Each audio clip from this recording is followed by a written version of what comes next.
gentlemen are going to probably get up to the podium and we're going to present and have a discussion on the update on the progress of the READY project MO59 Sandbar Park. And Dan, is it safe to say, should we say also MO56 or just MO59? No, 56 and 59. 56 and 59. All right, so we had a meeting the other night. We met with the Sandbar Park Committee to start up again. And this is the presentation that Mark and Dan brought. And we thought at the end of the meeting, we thought that it would be a really good idea for them to bring the same presentation to this board, and so everybody could be informed. Good, thank you. Well, good evening. I'm Mark Bayer from Bayer Landscape Architecture, as Tom had noted, Dan Savage from Passero, Dustin Welch from Passero. And thank you for having us. Barry and Tom had, initially we talked about just coming in for discussion already, but we thought we were kind of at a place with the park project that it would make total sense to kind of give the board a nice update on the overall project. So that's what we wanted to do tonight and kind of bring you up to date on it. And Dan's going to speak to the READY portion of it. And I just want to run through a few slides with you to kind of give you the background on where we've been and what we're doing and where we're going with the project. So just briefly, as Barry knows, we started the project with a lot of research through the history of this really unique place and kind of that recreational background, looking at it through time, and it's always been a destination kind of place for outdoor activities. And so we looked through that. We looked through the chronology of in the history of the place, its timeline.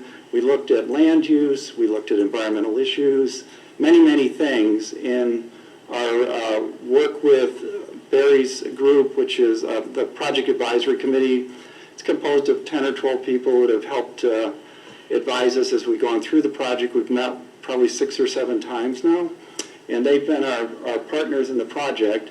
And through work with them and based on the research and analysis, we did some very early conceptual design work, which was kind of beginning to locate some of the key features, such as a location for the lodge trail systems. And one of the major things that we kind of came out of the work of this group was the potential to do something different with Lake Road and move Lake Road a little bit to the north, up in the eastern stretch, which kind of then gives you this wonderful green along the bay, which we don't have today. We have road within 7 feet of the edge of water, and it's really not safe for pedestrians or bikes and people moving and enjoying the bay edge. So one of the things was very early on, we looked at the existing road alignment. We looked at this option of moving the road north because we have the room to do it. And so we developed this sort of very conceptual plan, again, showing waterfront access, the potential for a new lodge structure, enhanced rehabilitated docks, enhanced parking. And we brought this plan to the public in this room, I believe, to kind of give them a chance early in the process to comment, give us feedback, and really help us understand what the community wants. And I think it was a great success. We had a pretty good turnout. We had responses at that night, but we also had, the town had website access. We had Facebook page up. So we got tons and tons of comments, and we went back to our committee after this meeting. We compiled all the data. We presented it to the committee, and we then began to look at refinement of the plan, and we met with them again early that spring to kind of run through that. And at that meeting, I'll show you the plan that evolved out of that in a second, but right about this time, a lot of events started happening. We had, we were finishing up the next iteration of the plan. The town was working on the idea of having a restaurant facility in the lodge, talking to the current restaurant owners, the Bayside owners, and working through that while we were evolving our plan. And the other thing that came out of that period was the idea that we needed to move away from a lease to a licensing agreement. That was a lot of work done on that with the Department of State, and understanding that in order to have a private enterprise in a public park, public building, that licensing agreement had to happen. So that was happening. And then in June, some exciting news came out of the governor's office. There was a whole grant program called the READY program, Lake Ontario Resilience and Economic Development Initiative. That was announced in June. This team and others at the town, Matt Chatfield, we worked on getting that package together and out. It was submitted in August, and in October of 19, we learned that 5 grants were awarded to Webster, 2 of which really impact and are totally, completely intertwined with the park.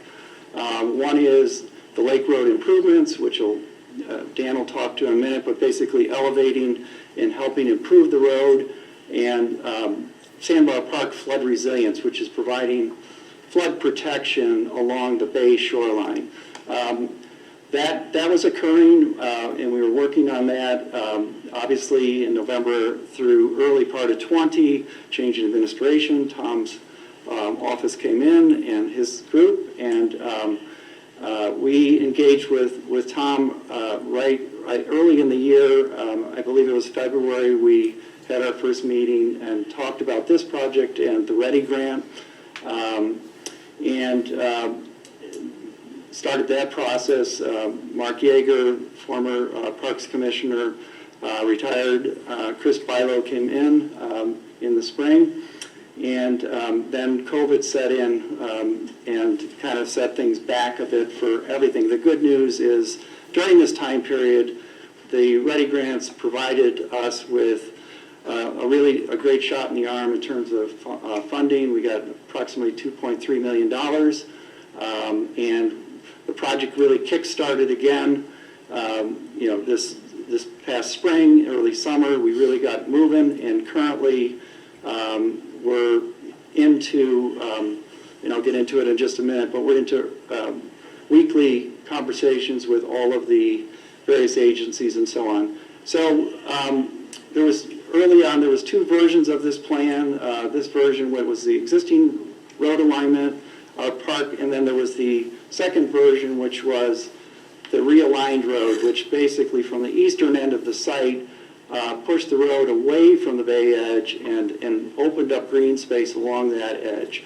And the major programs of the park have been fairly consistent from day one. Basically, recreation and education zones along the lake. This is primarily it's a passive park. Waterfront trails, boardwalks, multimodal access, in other words, ability for people, bikes, and cars to get to this place. Very important. I think one of the big things that we saw and still see today with this place is that it's not friendly to pedestrians, and one of the biggest goals of this project is to make it accessible for pedestrians and bicycles and make it safe that way. So that's a big push in the project.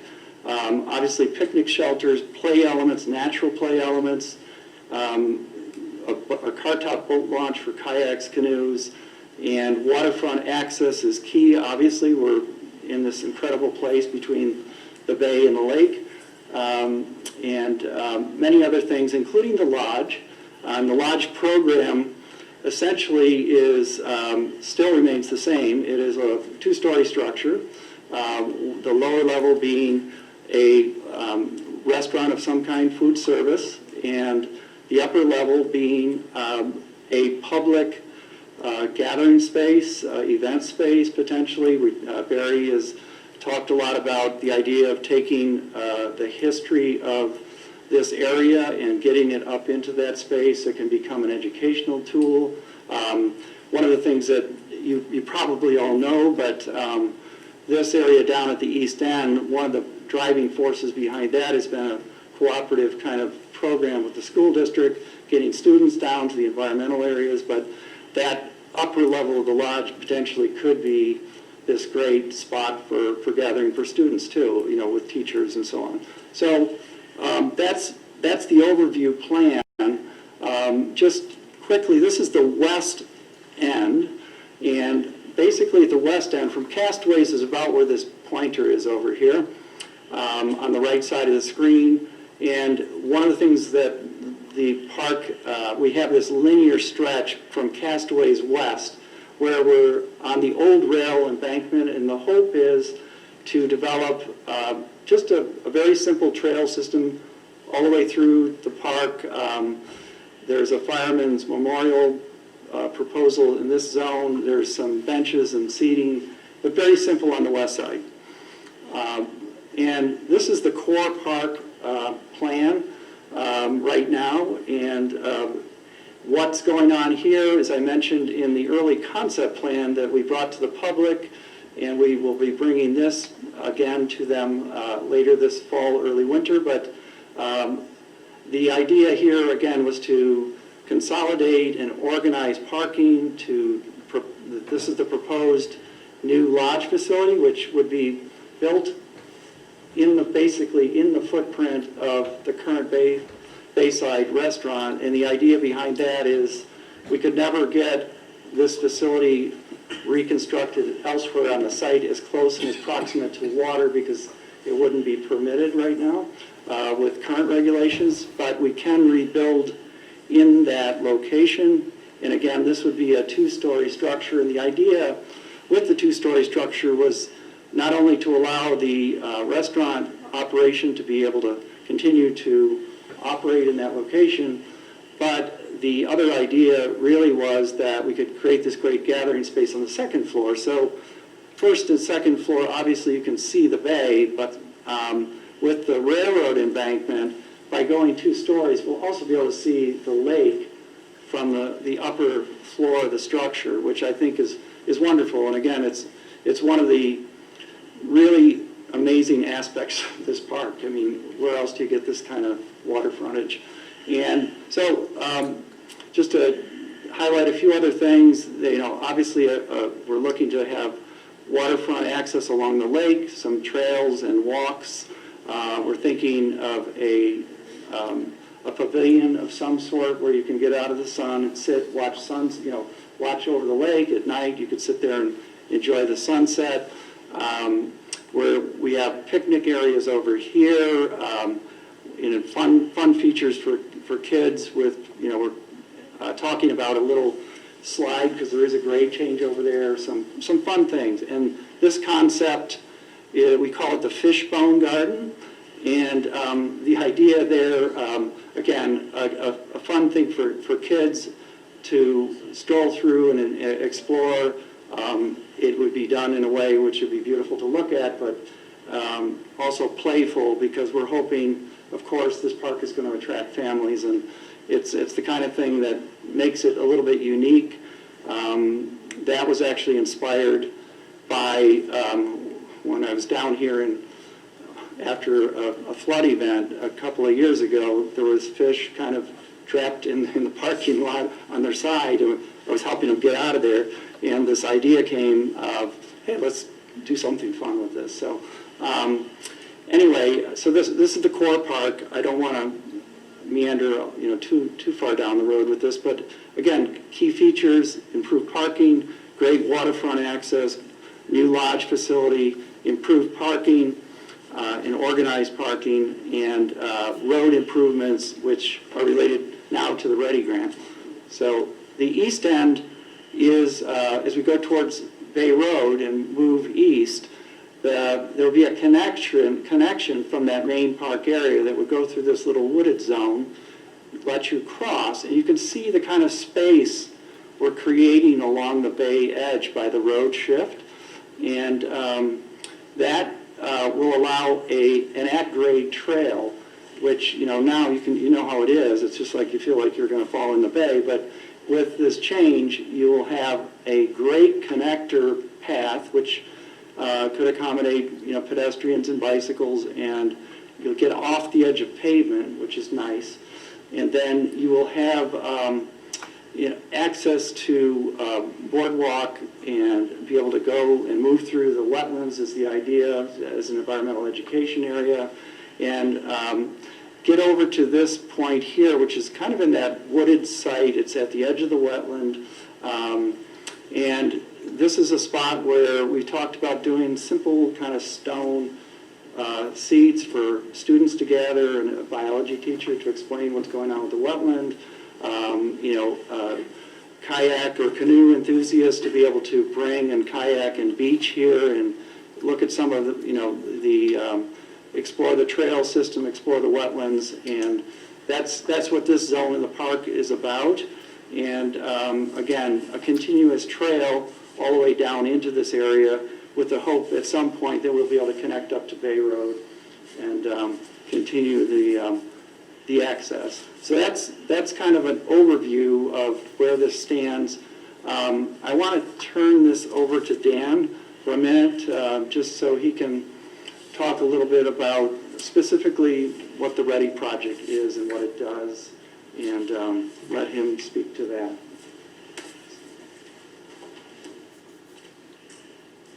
Thanks, Mark.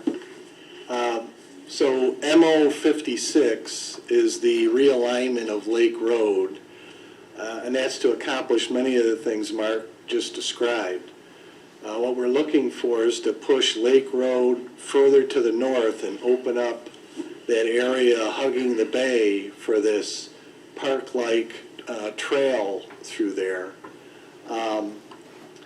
The MO 56 really kudos to the town for securing those funds, because without it, this portion of the project would have lagged for lack of that funding. This is really going to expedite that phase of the project.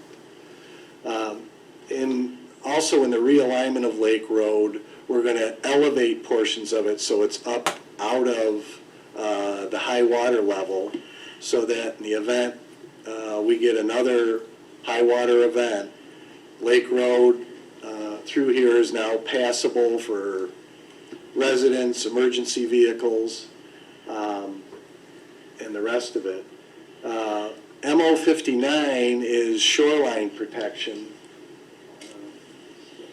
So the pink or maroon line there. Can you blow that up a little bit?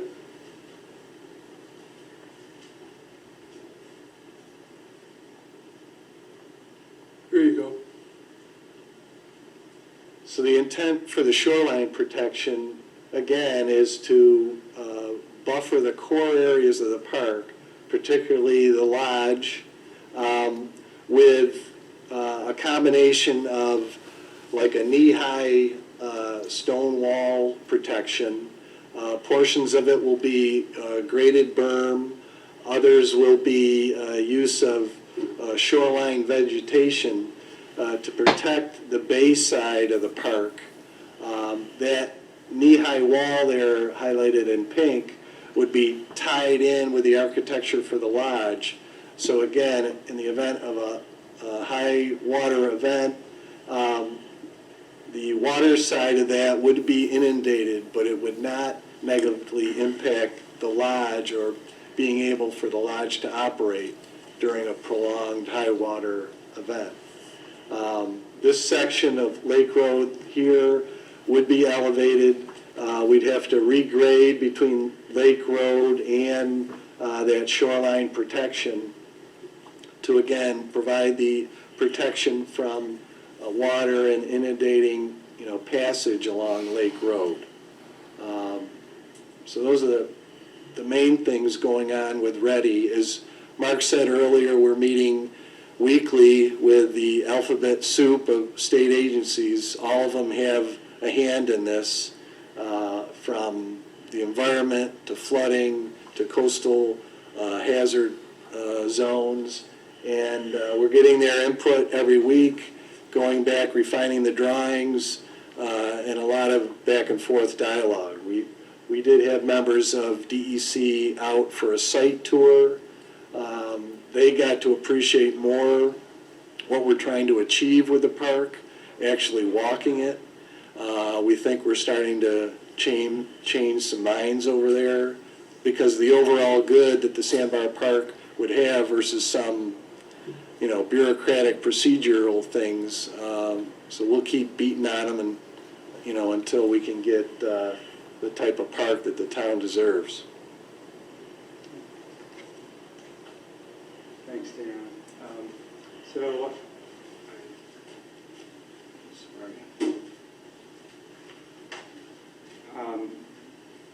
So I wanted to, just run through exactly what's going on currently with the project. Passero is working on detailed survey mapping so that we can go into more of a construction drawing phase. We need this level of mapping that we haven't had to date. And so that's in progress right now, along with a lot of obviously related research to property ownership and property lines and that sort of thing. We've talked about already the weekly regulatory calls with all of the agencies. We, in this time, are beginning to refine the plans you're seeing tonight as we work with these agencies and coordinating with particularly DEC, as Dan mentioned, to have them part of our process, because that's really going to be critical to getting the permitting part of this project done. And we feel if we engage them, it's going to go better as we advance the project. Dan is working, Passero is working on a process called parkland alienation, which is essentially allows us to move the road over. So what is currently right-of-way becomes parkland, and what we're moving into, which is current parkland, becomes right-of-way. The goal is to have the parkland will either stay exactly at the same acreage or area, or we may actually, we're hoping to get actually a net gain in parkland through this process. Towns, I know having ongoing conversations with Bayside owners, and that process is ongoing regarding licensing agreements and the potential for that. So that's some of the highlights of what's currently happening. As I mentioned, Dan mentioned, we recently have been out in the field with DEC and walked the entire site, spent several hours out there with them, and we took them up to the west end, showed them what our intent is there. We're in a couple of zones that the DEC classifies, and as part of our process with them is getting them to understand our goals and working with them to achieve our goals within what they call structural hazard zone and natural protected features zone. And so that's some of the things we're actually in process on with them. Same thing is happening in this area of the shoreline. We're discussing our approach there. They're going back and forth with us on what is permittable and how we can achieve permitting. And then at the east end, we're working with them, and we have the DEC biologist and permit officer for wetlands out there, Rob Call. And Rob was very helpful in explaining to us the DEC perspective on the wetlands, and all indications are that as long as we keep our platforms and things modest but still very accessible, they're going to work through this with us. That's our plan. And we've actually, at our last meeting with them, we talked at length about, having, regular site visits, regular follow-up meetings, so we can move the process along quickly. So that's what's going on right now. And then our next steps, just to briefly run through, again, we're going to be finishing the mapping. The READY project coordination is going to go on for some time. That will continue. We are refining our plans as we speak to hone them and, again, kind of work with the environmental constraints that we have and get those plans in good shape and working closely with DEC and other agencies. Passero is going to be continuing with the park alienation process with the state and county to get that moved along. And we are continuing design of that environmental area at the east end, which I talked to you about a minute ago, in the wetlands. We're hoping by December of this year to have another iteration of the plan that's going to take it to the next level, and that'll be done. That's being done in conjunction with the READY grants. We're really looking at them as it's one project from a design perspective.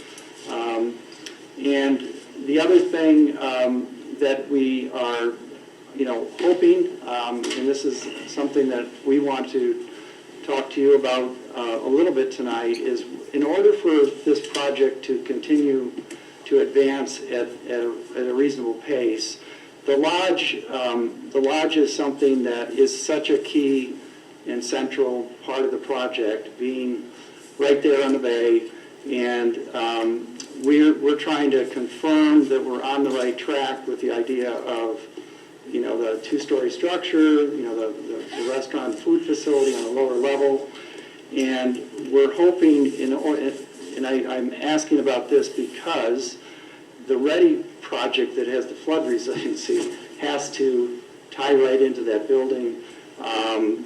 And the park design, of course, hinges on, where we ultimately go with that. So as, if the town board can, I think, focus some time on that and come and help decide on whether you're committed to that direction, and maybe you are right now, it's necessary in order for us to keep our schedule going. So that's something that, and the other thing is just generally, we think we're on a good course in terms of the overall park design.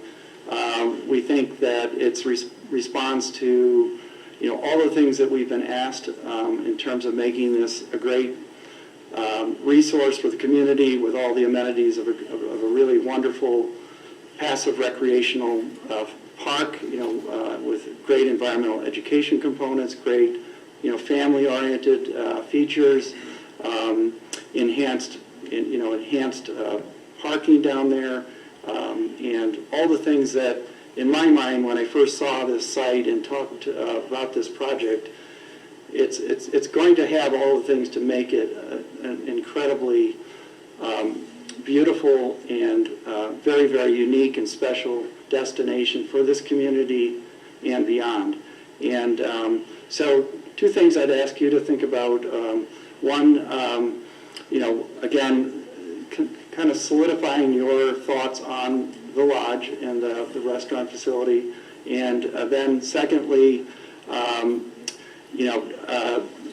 confirming with us that as a board you are in support of the general direction things are going with the park. So that's really two things I just want to leave you with and talk about and see if so that we can keep moving with our job. Thank you.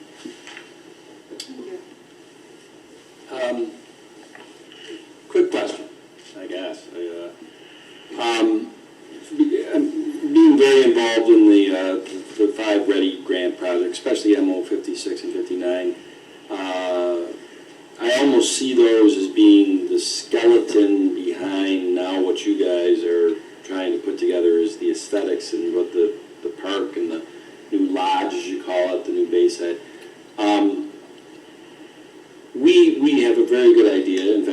exactly the economic aspects to this board, and we've voted on resolutions to accept the bids and how much the town participation is on the ready projects. It's actually upwards of $3 million in awards when you count all 5 projects. Right. And I know you just reconvened this committee that was dormant for the last however long, because it really, once the flooding happened in 19, it kind of stalemated you moving along this. Am I understanding this correct? You're looking for board direction on the fact that we're now going to be looking at in the future how much this is going to cost to build that structure, to put in all the features that you just said that go beyond the ready, the moving of the road, beyond the, I call it a break wall, all those things. Is that an accurate statement? That's what you're looking for the board to? Basically, in concept, if we're moving in the right, if we're moving in a direction and the board is supportive of the direction, part of our next steps is going to be, because we're going to be at a place in design where we'll be able to assess all the cost. We can develop phasing with you, and we'll be able to advise and talk it through on how we can implement. That's a very big part of the next step. Again, in order for us to continue to advance, though, it is important to understand if there's a commitment to the restaurant idea and the lodge idea, because it's so tied to what we have to do. Barry, you're the gumshoe on the board on this one, being on that committee. I would assume that conceptually we are interested in this. Yes? Yeah. Bill? This is the first time we've heard about the lodge location that I'm aware of. I know it's been discussed, I just don't remember hearing about it being in that location. Yeah. It was presented in that location at the public meeting. I just don't remember it. Yeah, yeah. So I thought you did discuss the fact that you couldn't change the footprint, that the footprint had to stay in regulations and those sorts of things. Let me explain, Jen, let me explain something here. Yeah. In the beginning, at the beginning of this, we talked about a lodge on the other side of the road. Right. Okay? Early on, we discovered that the DEC was not going to allow us to do that. That's not possible. Okay? The best we can do over there is maybe a pavilion, like the one he showed up near the top. Right. Something like that. That's all we can do on the other side of the road. So then, because of parking and building multiple parkings for multiple lodges and that kind of stuff, we conceptually came to the idea that we're going to stay right on the footprint where we are at the Bayside, and we've had meetings with those people, and they have shown us great interest in continuing to operate out of that facility, but the DEC has told us that if whatever we do there, it's going to have to stay on the same footprint. Right. We can go up, Yeah. but we can't go out. Right. There's a little bit of wiggle room, from what I understand, correct me if I'm wrong, a tiny bit of wiggle room as far as what we build there, but basically they want us on the same footprint, and that's it. Right.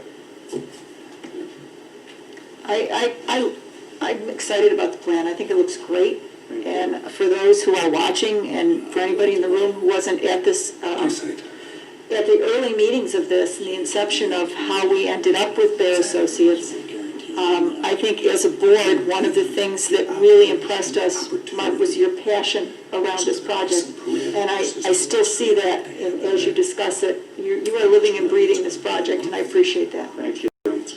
We are. Yeah. We're extremely excited about it. It's, in my mind, it's a rare opportunity in our region, and we are going to do it right. Yeah. So, I think it's great. And just probably on what Barry had said about the current owners that operate the Bayside, my last discussion meeting with them, I was with Matt Chatfield, and we went down there literally about a week before COVID broke out, and I just very simply wanted to know, are they willing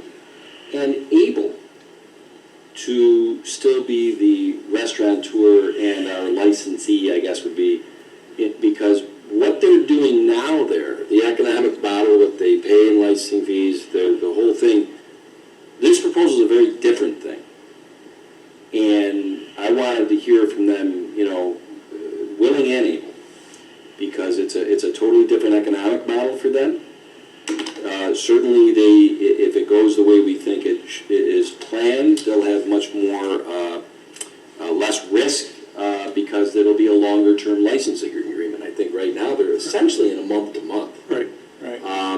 So, but there's a give and take to that, and they understood that. I felt pretty good about the fact they completely understood that they're going from a model that is a month-to-month with, really, when they moved into it years ago, there was no build-out cost. Now they're going to get into something that, is a very different proposal. And they certainly did not seem, they seemed to say that they were willing and able. So, That's great. it's been 6 months. I think I need to go pay them a visit again, especially if we're going to start moving forward on some of this. Yeah, I think that would be wonderful, and the other thing that Dustin and Dan well know, because they're responsible for the actual lodge design, is that it'd be great to get into that facility and actually see Yeah. and start field measuring and doing some things like that. Looks like I might be going down there with you. Sounds good. We'll talk. Yeah. Thank you very much. Well, thanks, I guys. have a couple questions, if I may. Sure. And obviously, through the environmental stuff, how is SHPO? Obviously, you've had to address that, but being that that is an archaeological sensitive area, is SHPO, have you approached that with any of the DEC and environmental end of it? How have they been? We've started those discussions.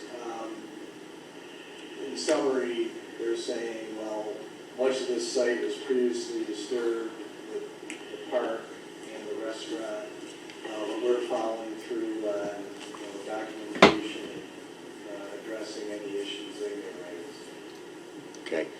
And then you had made a statement regarding kind of memorializing the geographical area and the sensitivity of it. Obviously, back at the turn of not this century, but the past century, regarding the trolley and the train, are you guys, and I can speak on our behalf, when we just put the parking lot in there, we ended up uncovering the axle of one of the trains with the wheel on it.